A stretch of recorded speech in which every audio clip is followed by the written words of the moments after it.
At the restaurant, my daughter-in-law threw my plate on the floor. "Witch! You should have never come." Everyone stared, and my son didn't defend me. On Monday, she received a letter from the lawyer. "I'm glad to have you here. Follow my story until the end and comment the city you're watching from, so I can see how far my story has reached." I can still hear the sound of my plate shattering against the floor. China breaking into pieces, just like my heart. The entire restaurant went silent, all eyes turning to our table. Harlow stood over me, her face twisted with disgust, while Carlton, my only son, just sat there, eyes fixed on his napkin. "Mom, maybe you should go," he finally mumbled, still not looking at me. 60 years old, and I'd never felt so small. I had been so excited about this dinner. It was my birthday, and Carlton had actually called to invite me.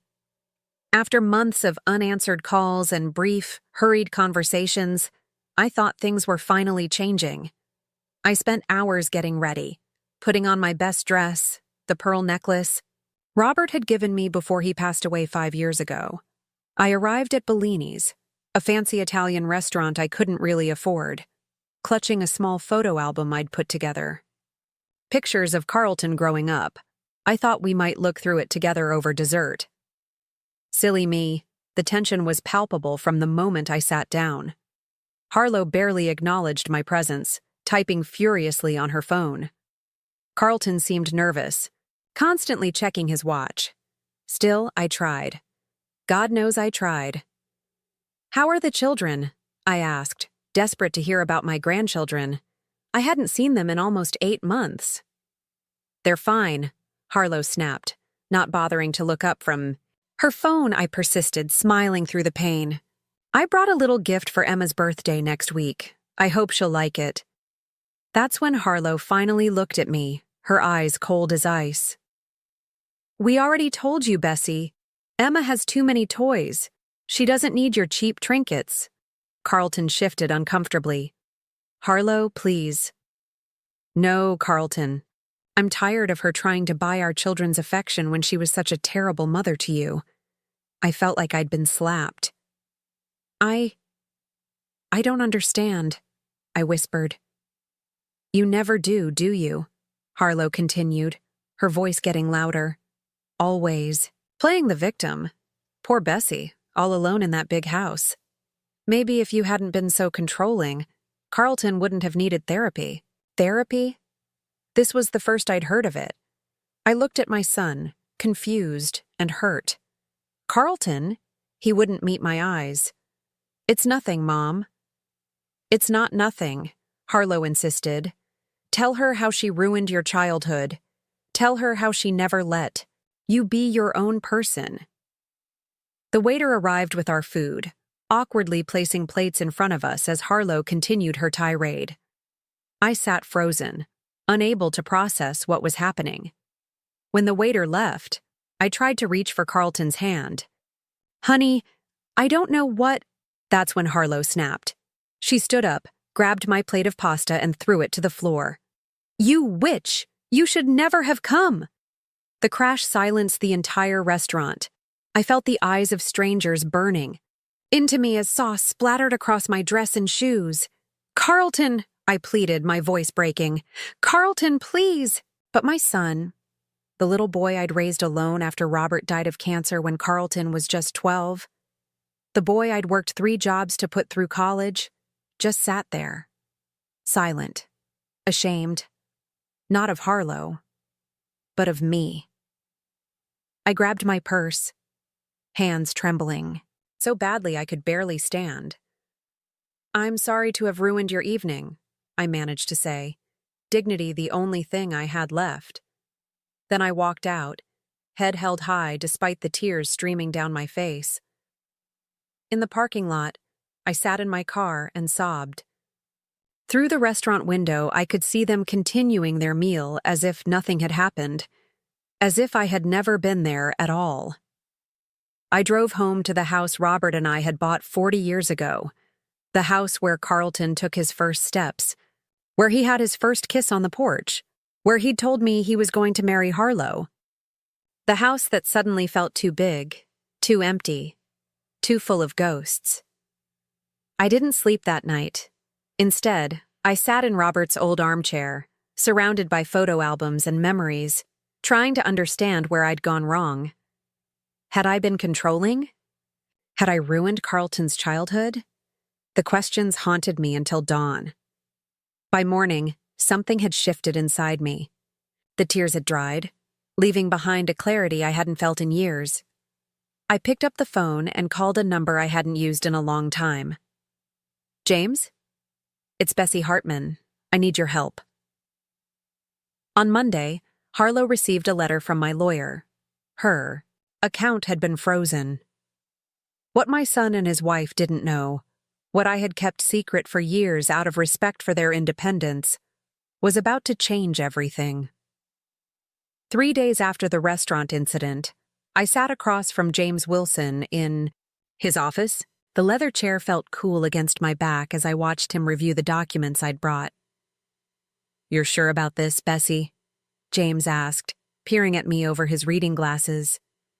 We'd known each other for 40 years, since he was a fresh-faced lawyer and I was a young wife helping my husband build our business. "I've never been more certain of anything," I replied, my voice steadier than it had been in years. James nodded, understanding in his eyes. "It's going to cause quite a stir. You know, I'm counting on it."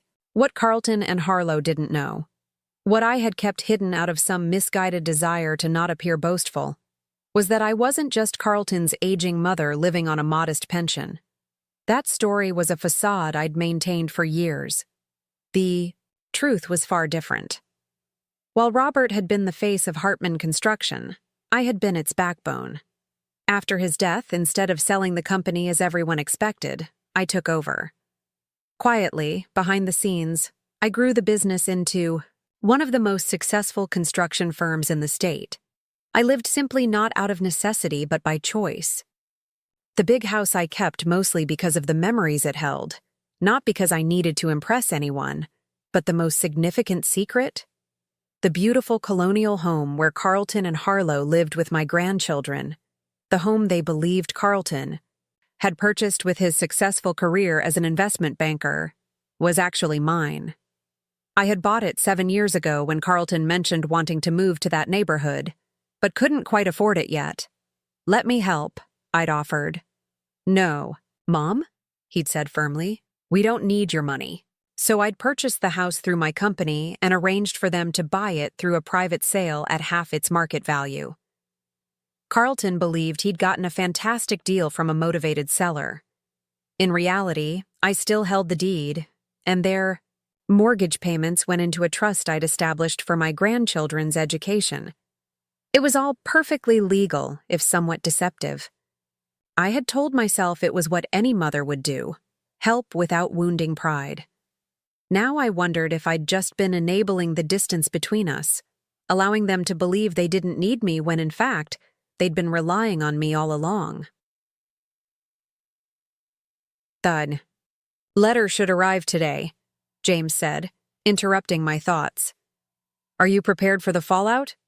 The letter he'd prepared informed Harlow that the credit card she'd been using, a card she believed was linked to a special account Carlton had set up for her, was actually supplemented by me. Every month when she maxed it out on designer clothes and spa treatments, it was my money covering the difference. Carlton didn't know. He assumed his salary covered their lavish lifestyle. It didn't. "I'm prepared," I said, though my heart ached, at what was to come. It's time for some honesty in this family. I left James's office and drove to the small cafe where I often went to think. As I sipped my tea, my phone rang. Carlton's name flashed on the screen. I answered, keeping my voice neutral. "Hello, Carlton." "Mom, what the hell is going on?" His voice was tight with anger. "Harlow just got some letter from a lawyer saying her card has been frozen and that I've been supplementing it for the past 5 years?" I finished for him. "Yes, that's correct." Silence on the other end, then, "What are you talking about?" Carlton, we need to have a conversation about finances, about the truth, about your house. My house? What about my house? I took a deep breath. The house is in my name, Carlton. Always has been. Another long silence. I could almost hear him, processing this information, rearranging what he thought he knew about his life. That's not possible, he finally said. I have the mortgage. I make the payments every month. Yes, you do. To a trust I established. I own the house, Carlton.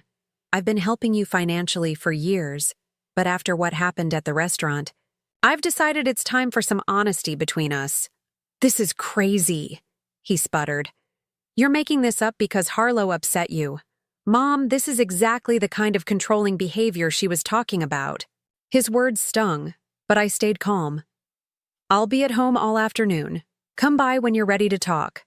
Bring Harlow if you want. I'll have all the documentation ready. I hung up before he could respond. My hands were shaking, but not from fear, from resolution.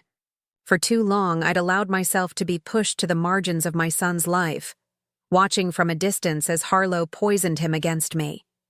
I'd tried to buy their love, or at least their tolerance, with silent financial support and never asking for acknowledgement. No more. 2 hours later, my doorbell rang. I opened it to find Carlton standing there alone, his face a storm of confusion and anger. Prove it, he demanded, pushing past me into the house. I led him to the dining room where I'd laid out all the documents.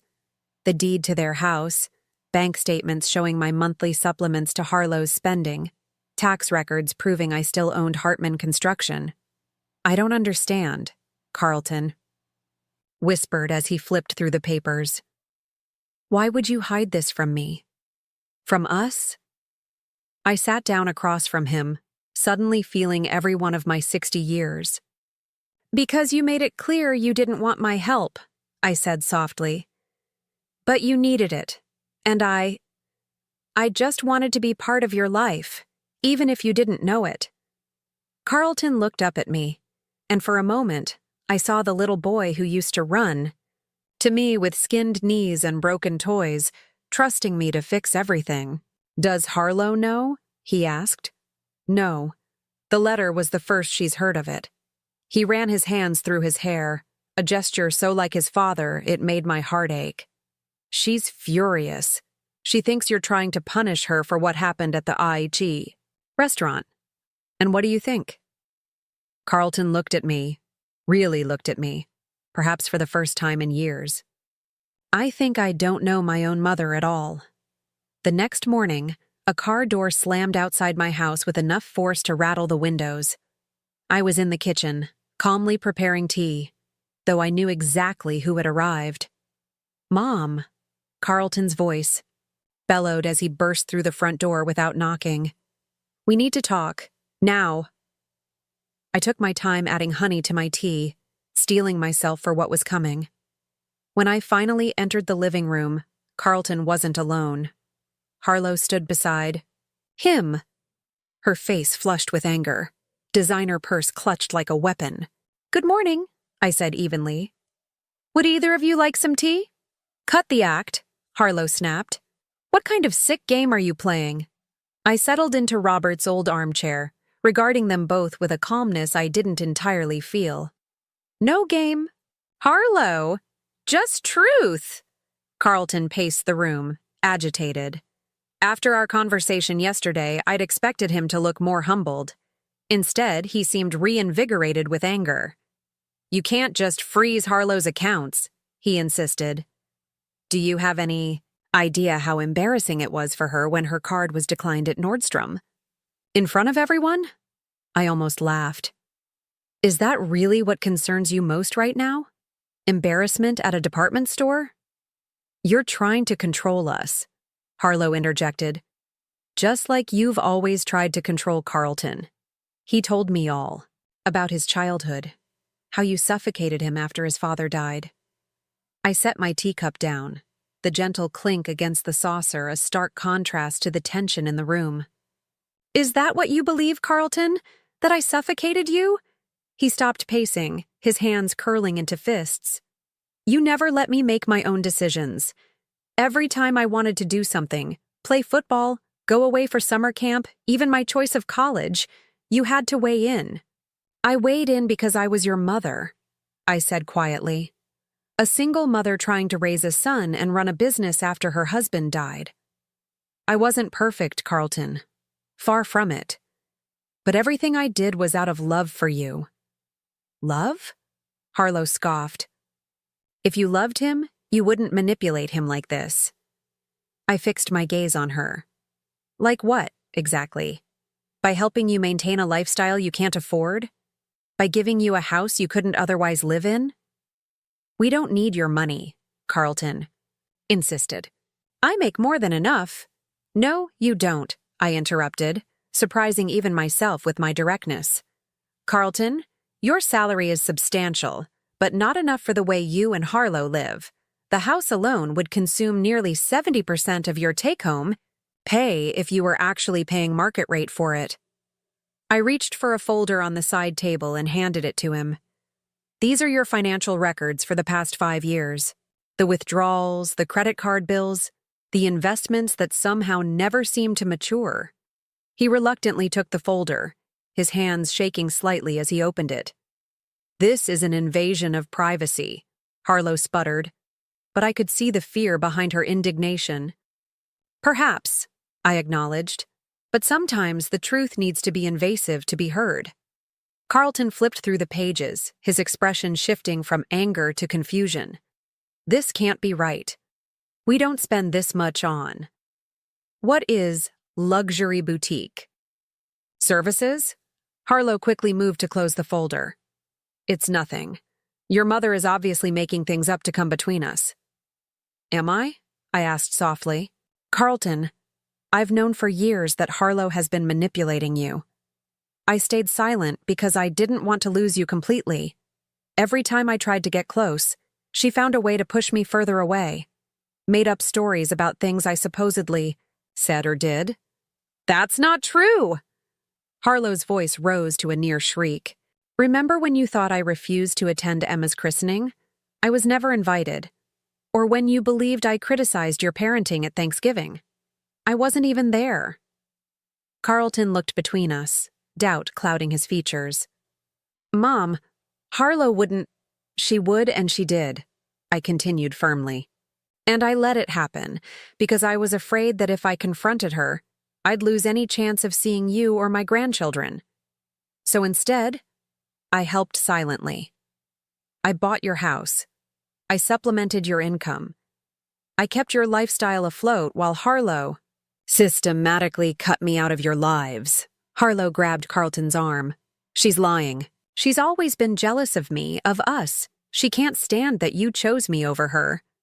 I couldn't hold back a sad laugh. Oh, Harlow, it was never a competition. At least, it shouldn't have been. Carlton shook off Harlow's grip, a new wariness in his eyes as he looked at his wife. What is luxury boutique services? He repeated. Harlow's cheeks flushed darker. Just some spa treatments. You know I need to look my best. I stayed silent, letting the moment unfold. Carlton turned to a specific page in the folder, his finger tracing down a column of figures. $15,000 in spa treatments? In 1 month? His voice was incredulous. There's a very exclusive retreat in Arizona, I supplied quietly. They're known for their discretion and their plastic surgery. The color drained from Harlow's face. You spied on me? No. I review all financial transactions related to my accounts. The credit card you've been using is linked to me, remember? I simply read the statements. Carlton turned to another page, his movements becoming more frantic. What about these withdrawals? 10,000 here, 15,000 there. I don't know what those are for, I admitted. Perhaps Harlow can explain. The tension in the room was palpable as Carlton turned to his wife, questions in his eyes. For a moment, Harlow looked trapped, cornered. Then her expression hardened. This is ridiculous, she declared. I'm not going to stand here and be interrogated by a bitter old woman who can't accept that her son has moved on. She grabbed her purse and headed for the door, pausing only to look back at Carlton. Are you coming? Carlton stood frozen, the folder still in his hands, clearly torn. She's using money to manipulate you, Carlton, Harlow insisted, just like she always has. Don't let her come between us. I remained seated, my heart pounding. This was the moment, the precipice. Would Carlton see the truth, or would he once again choose the carefully constructed reality Harlow had built? He looked at me, and for the first time in years, really saw me. Not the controlling mother Harlow had convinced him I was, but the woman who had sacrificed everything for him. Mom, he began, his voice uncertain. It's your choice, Carlton, I said softly. It always has been. Harlow's face contorted with fury. If you stay here with her, don't bother coming home. The ultimatum hung in the air like a thundercloud. Carlton looked at the folder in his hands, then at his wife, then back at me. I need time to think, he finally said, his voice barely above. A whisper. Harlow's laugh was bitter. Unbelievable! She's done it again. She stormed out, the door slamming behind her with enough force to shake the house. Carlton and I were left alone, the weight of decades of misunderstandings and manipulations heavy between us. I never wanted it to come to this, I said quietly. Then, why did you? He asked, sinking onto the couch, suddenly looking exhausted. Because sometimes, I replied, love means fighting for the truth, even when it hurts. Carlton didn't stay long after Harlow left. He needed space, he said, time to process everything. I understood. The foundations of his life had just been shaken. He needed to find his footing again. I spent the next few days in a strange limbo, waiting for the other shoe to drop. Would Carlton come back? Would Harlow find a way to spin this, to regain control? I busied myself with work, grateful for the distraction of spreadsheets and client calls. On Thursday afternoon, my doorbell rang. I opened it to find Martha Pierce, my oldest friend. We'd known each other since high school, long before Robert, before Carlton, before life had carved its complicated paths through our hearts. I brought wine, she announced, holding up a bottle of Merlot. You look like you need it. I couldn't help but smile. Martha had never been one for subtlety. That obvious, huh? She followed me into the kitchen, watching as I fetched glasses. Bessie, you've been sending all your calls to voicemail for 3 days. Your yard hasn't been fussed over in a week, and, she peered at me closely, you're wearing the same cardigan you had on when I stopped by on Monday. I glanced down at myself. She was right. So, she continued, pouring generous glasses for both of us, are you going to tell me what's going on, or do I have to drag it out of you? I sighed, taking a sip of wine before launching into the whole sordid tale, the restaurant. The revelation about the house and finances, the confrontation with Carlton and Harlow. Martha listened without interruption, her expression growing increasingly troubled. Oh, Bessie, she said when I finished. I knew things were strained with Carlton, but I had no idea it had gotten this bad. Neither did I, really, I admitted. I've been so busy trying to stay in their lives that I didn't see how toxic it had become. Martha took a thoughtful sip of her wine. There's something you should know, she said finally. Something I probably should have told you years ago. Stomach tightened. What is it? She set her glass down, choosing her words carefully. About 3 years ago, I saw Harlow at the Lakeside Hotel. She was with a man, not Carlton. I stared at her, uncomprehending at first. You mean? They were very intimate, Martha confirmed. I didn't say anything because I wasn't absolutely certain, and I didn't want to cause problems if there was an innocent explanation. 3 years ago, I repeated slowly. That's when they were having problems. Carlton told me they were seeing a marriage counselor. Martha grimaced. Unless the counselor was a tall man with a goatee who liked to kiss her in hotel lobbies, I don't think that's what was happening. I felt sick, not just at the revelation of Harlow's infidelity, but at the realization that I'd been financing it. Those mysterious withdrawals, the spa retreats. Had I been paying for her to cheat on my son? There's more, Martha said reluctantly. Last year at Maggie Wilson's retirement party, Harlow had too much to drink. She was bragging to some women about how she had this perfect setup, a husband who didn't question her spending, and a mother-in-law who unwittingly bankrolled her lifestyle. She knew? I whispered, horrified. All this time she knew I was supplementing their income? Martha nodded. From what she said, she figured it out years ago. She thought it was hilarious, her words, not mine, that you were trying to be so secretive about it. I felt as if I'd been punched. All this time I thought I was helping Carlton, protecting his pride while ensuring he and his family had the life they wanted. Instead, I'd been played for a fool by Harlow, manipulated just as thoroughly as my son had been. I need to tell Carlton, I said, reaching for my phone.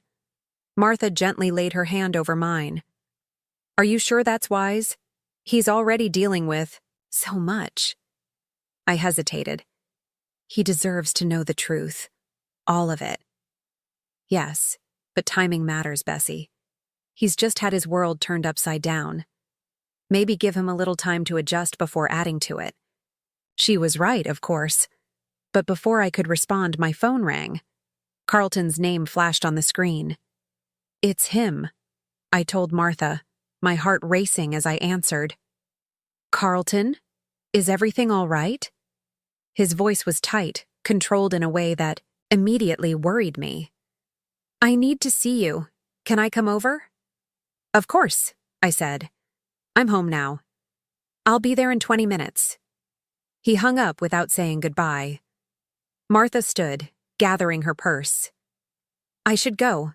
This sounds like a conversation. You two need to have alone. I walked her to the door, grateful for her friendship, but dreading what was to come. Thank you, Martha, for the wine and for the truth.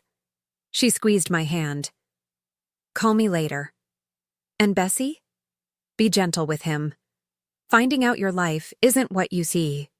Thought it was. That's a hard pill to swallow. Carlton arrived exactly 20 minutes later, his face drawn and pale. He looked like he hadn't slept in days.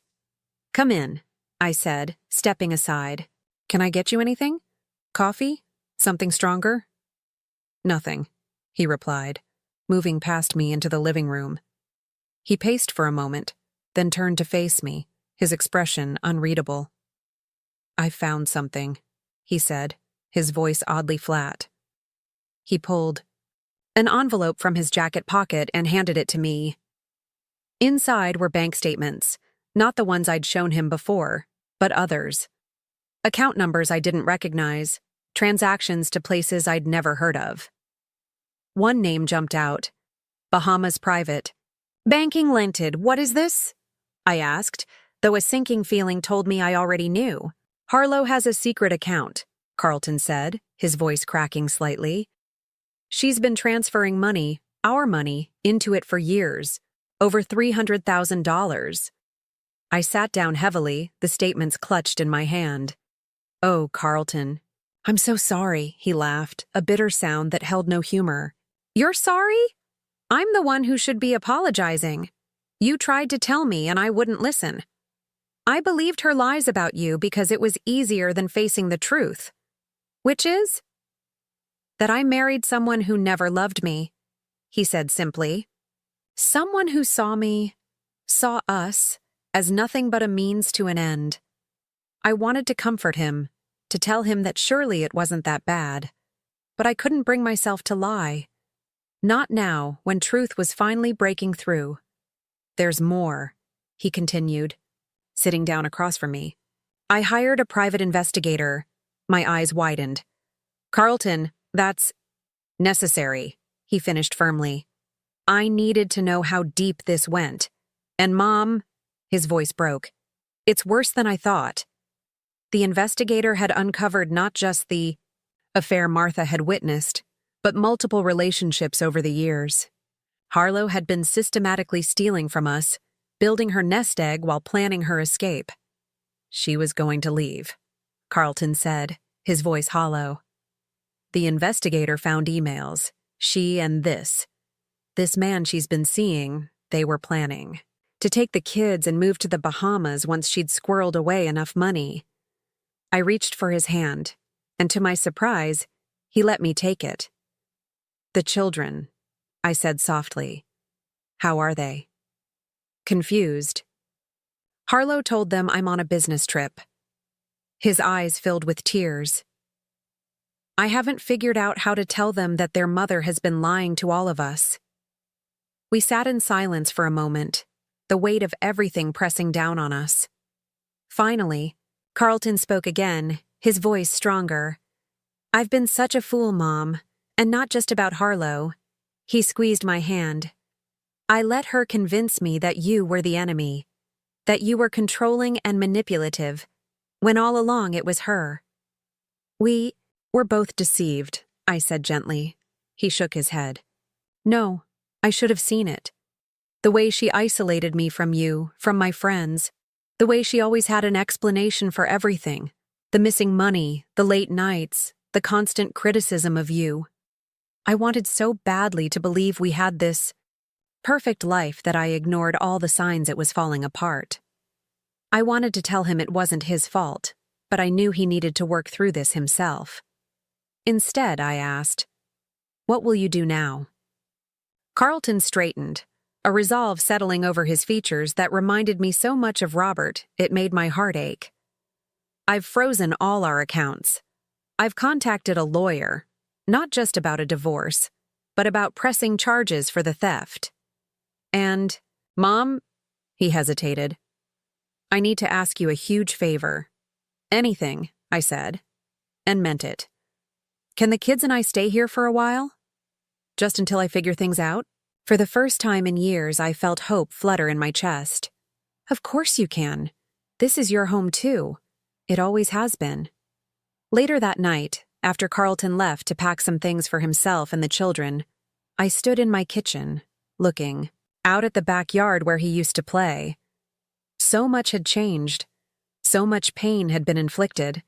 But maybe, just maybe, from these broken pieces, we could build something new. Something honest. My phone buzzed with a text from Martha. "Everything." "Okay," I thought for a moment before replying, "No, but I think someday it might be." 2 weeks later, my quiet house had transformed into a home again. The sound of children's laughter filled rooms that had been silent for too long. Emma, 7, and Jacob, 5, brought a chaotic energy that both exhausted and invigorated me. "Grandma, watch this," Jacob called, executing a wobbly somersault in the living room. "Very impressive," I applauded, though my heart skipped a beat as he narrowly missed the coffee table. "Maybe we should practice outside next time." Carlton appeared in the doorway, looking more rested than he had in days. "Jacob, what did we say about acrobatics in the house?" My grandson sighed dramatically. "That we save them for the backyard." "Exactly. Why don't you and Emma go see if the sprinkler is still on? It's hot enough. The children didn't need to be told twice, racing outside with whoops of excitement. Carlton collapsed onto the couch beside me. "I don't know how you did it, raising me alone all those years." I smiled, patting his hand. "One day at a time. Sometimes 1 minute at a time." He nodded, staring out the window where his children were now running through the sprinkler, their delighted screams carrying through the open windows. "The divorce papers are filed," he said quietly. "Harlow's lawyer reached out yesterday." "What does she want?" "Everything," he said with a mirthless laugh. "The house, custody of the kids, alimony. She's claiming I turned you against her and that you're using your financial position to punish her." I shook my head, unsurprised. "And what did your lawyer say?" "That she doesn't have a leg to stand on." The financial records clearly show she was stealing from us. Plus, he hesitated, then continued. The private investigator found more evidence of affairs. Multiple affairs, Mom, going back years. I squeezed his hand, saying nothing. Some wounds were still too fresh for platitudes. I just keep thinking about all the signs I missed, he continued. All the times I defended her to you, convinced she was right and you were trying to control our lives. I was so blind. We see what we want to see sometimes, I replied gently. Especially when it comes to people we love. He looked at me, really looked at me. Perhaps for the first time in years. I'm sorry, Mom, for everything. For believing her lies about you, for shutting you out, for the way she treated you at the restaurant. You don't need to apologize. Yes, I do, he insisted. I was wrong. And I've spent too many years letting Harlow come between us. I felt tears sting my eyes. Well, we're here now. That's what matters. Outside, Emma let out a particularly loud shriek as Jacob aimed the sprinkler directly at her. Carlton smiled, a genuine smile that reached his eyes. They've missed you, he said. Even though Harlow limited their time with you, they've always talked about Grandma Bessie and her cookies and her stories. My heart swelled. They're remarkable children. They are, he agreed, and they deserve better than what they've had. A mother who was more interested in her social standing than their happiness. A father who was too wrapped up in maintaining appearances to see what was happening right in front of him. You're being too hard on yourself, I said firmly. You're a good father, Carlton. Look at how you've handled all this, protecting them, keeping their routine as normal as possible despite everything falling apart. He shrugged, uncomfortable with the praise. I'm trying. It's just a lot. One day at a time, I reminded him. The next morning, while Carlton took the children to their summer day camp, I made a decision. It was time to stop hiding, time to reclaim my own life. I started with a call to James. I want to go public with my role at Hartman Construction, I told him. No more hiding behind Robert's legacy or male executives. It's time people knew who's really been running things all these years. James didn't sound surprised. About time, if you ask me. The board will support you. They know you're the reason the company has thrived. Next, I called Martha. I'm having a dinner party on Saturday, I announced. Nothing fancy, just a few friends. It's been too long since I entertained. Bessie Hartman, social butterfly, Martha teased. What brought this on? Life's too short to spend it alone, waiting for permission to live, I replied. Will you come?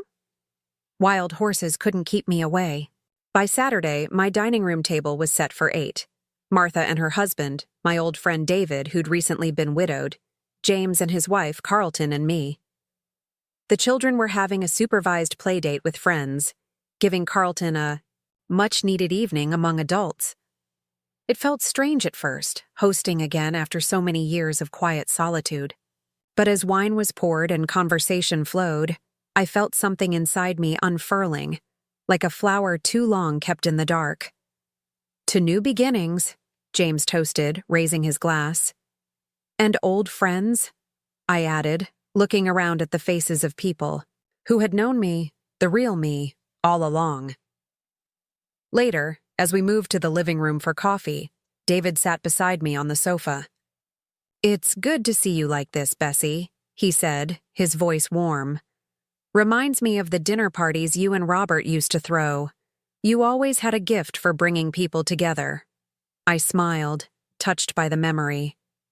It's been too long. Life gets in the way sometimes, he agreed. After Margaret died, I couldn't bear the thought of socializing. But eventually, I realized she wouldn't have wanted me to stop living. That's exactly it, I said softly. I've been existing, not living. Trying so hard to stay connected to Carlton that I lost touch with everything else that makes life worthwhile. David nodded. understanding in his eyes. Well, if you're looking to make up for lost time, there's a symphony performance next weekend. I happen to have an extra ticket. I felt a flutter of something I hadn't experienced in years. Anticipation, possibility. I'd like that. Across the room, I caught Carlton, watching us, a small smile playing at his lips. When our eyes met, he gave me a subtle nod of approval. Later that night, after everyone had gone and the house was quiet again, Carlton found me in the kitchen, washing the last of the dishes. "I can't remember the last time I saw you laugh like that," he said, picking up a towel to dry. "It's been a while," I admitted. "I'm glad, Mom. You deserve to be happy." He paused, then added, "David seems nice." I felt my cheeks warm. "He's just an old friend." Carlton hummed skeptically. "An old friend who couldn't take his eyes off you all evening." I swatted him with a dish towel. "Stop it. We're both too old for that sort of thing." "You're never too old for connection," he said, suddenly serious. "That's one thing this whole mess with Harlow has taught me. Life's too short to spend it with people who don't value you." I nodded, understanding completely. "When did you get so wise?" "I had a good teacher," he replied, bumping my shoulder affectionately. Even if I was too stubborn to listen for a while. As I climbed into bed that night, I felt different, lighter somehow, as if I'd set down a heavy burden I'd been carrying for years. The constant worry about Carlton, the fear of being completely cut out of his life, the careful dance of trying to help without being seen as interfering, all of it had consumed me for so long. Now, for the first time in years, I was thinking about my own life again, my own happiness, not just as Carlton's mother or Robert's widow or the secret CEO of Hartman Construction, but as Bessie, a woman with her own desires, her own future. The next morning, I woke early and did something I hadn't done in years. I drove to the small lake outside town where Robert and I used to picnic when we were first married. I sat on the weathered bench that overlooked the water, watching the sunrise paint the sky in shades of pink and gold. "I think I'm finally ready to move forward," I whispered, feeling Robert's presence in the gentle breeze that rustled the leaves. "To build something new." As if in answer, my phone chimed with a text from Carlton. "Kids want to know if Grandma's making pancakes this morning." I smiled, typing back, "On my way home now. Tell them to get the blueberries ready." Home. It was home again, filled with laughter and love and possibilities I hadn't dared to imagine just a few weeks ago, and I was ready for all of it. 6 months can change everything. As autumn gave way to winter, the transformation in our lives continued, each day bringing new challenges and unexpected joys. The divorce proceedings dragged on, with Harlow fighting every step of the way. Her initial demands had given way to increasingly desperate tactics as her position weakened. When the evidence of her affairs and financial misconduct became impossible to deny, she changed strategies, suddenly casting herself as a victim of a controlling husband and a manipulative mother-in-law. "She's claiming emotional abuse now," Carlton told me one evening after the children were in bed. "Says I isolated her and monitored her spending." I shook my head, marveling at her audacity. "Does she really think that will work?" "Her lawyer advised against it," he replied, rubbing his temples. "But Harlow's never been good at taking advice. She's convinced she can still win this." Despite the ongoing legal battle, life in our home had settled into a comfortable rhythm. Carlton had taken a leave of absence from his job to focus on the children and himself, working part-time from home as a consultant.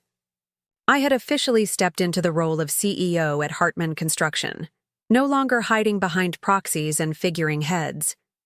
The announcement had caused quite a stir in the business community. "Widow revealed as secret CEO, how Bessie Hartman built an empire while staying in the shadows," read one particularly dramatic headline. "You're famous, Grandma," Emma had declared, proudly showing me a newspaper article one of her friends had brought to school. My teacher says you're an inspiration. The house I had once thought too big, too empty, was now filled with life. Jacob's toys cluttered the living room. Emma's artwork adorned the refrigerator. Carlton's laptop and papers spread across the dining table each evening. And I found myself at the center of it all, no longer relegated to the edges of my son's life, but an integral part of it. On a crisp December morning, as snow dusted the ground outside, I stood in my kitchen preparing breakfast when Carlton entered, a strange expression on his face. "Everything okay?" I asked, flipping a pancake. He held up an envelope. "It just came by courier. It's from Harlow's lawyer." I set down the spatula, my heart rate quickening. "What does it say?" "I haven't opened it yet." He took a deep breath, then tore open the envelope and scanned the contents. Slowly, a look of disbelief spread across his face. "She's dropping the custody fight," he said, his voice barely above a whisper. "She's agreed to supervised visitation only, twice a month." I stared at him, stunned. Why would she give up now, after fighting so hard? Because of this. He handed me another paper from the envelope, a grainy photograph of Harlow with a man I didn't recognize, boarding a plane. "She's been living with him in Miami for the past month, according to the investigator. She missed her last 3 scheduled court appearances because she wasn't even in the state." I sat down heavily, processing this information. "She's abandoned her own children?" Carlton nodded, a complex mix of emotions crossing his face. Relief, anger, sadness. "The lawyer says she's willing to sign over all parental rights in exchange for a lump sum payment and an agreement that I won't press criminal charges for the financial theft. Are you going to agree?" He ran a hand through his hair, conflicted. Part of me wants to see her face consequences for what she did, but another part just wants this over with, for the kids' sake. I reached across the table to squeeze his hand. "Whatever you decide, I'll support you." In the end, Carlton chose peace over retribution. The settlement was finalized 2 weeks later. Full custody to Carlton, a reasonable payment to Harlow that was far less than she'd initially demanded, and the sale of the house they had shared. "What will you do with the money from the house?" I asked as we signed the final paperwork at James's office. "Put it in a trust for the kids," Carlton replied without hesitation. "It's their future, not mine." James smiled approvingly. "I can help set that up. And Bessie, now that this is settled, we should discuss your estate planning as well." I nodded, a decision I'd been contemplating for months finally crystallizing. "Yes, there are changes I want to make." That evening, while the children played, in the backyard, Carlton and I sat on the porch watching them, mugs of hot chocolate warming our hands against the winter chill. "I've been thinking," he said, breaking a comfortable silence. "We should move out, find our own place." I felt a pang of disappointment, though I tried not to show it. "Oh, well, of course, if that's what you want. This arrangement was always meant to be temporary." "No, Mom, you misunderstood," he clarified quickly. "I meant we should all move. Together. This house, it's full of memories, but maybe it's time for a fresh start. Somewhere new for all of us." I looked at him in surprise. "You want us to continue living together?" He nodded, suddenly looking uncertain. "Unless you'd rather have your space back? I know we've invaded your quiet life pretty thoroughly." "Invaded?" I laughed, the word so at odds with how I felt. "Carlton, having you and the children here has been the greatest joy of my life. I was just afraid you might want more independence." "We've had enough separation in this family," he said firmly. "Emma and Jacob adore you. And honestly, I don't know what I would have done these past months without you. We're a team now." Tears pricked my eyes, but they were tears of happiness. "I'd love that. A new home for all of us." We found the perfect place 2 weeks later, a spacious house with a large yard, close enough to the children's school and my office, with a separate wing that gave me my own space while keeping me connected to the family. Carlton insisted on paying half, using his consulting income. "It's not about pride anymore," he explained when I tried to wave away his contribution. "It's about partnership. We're building this new life together, Mom. Equal partners."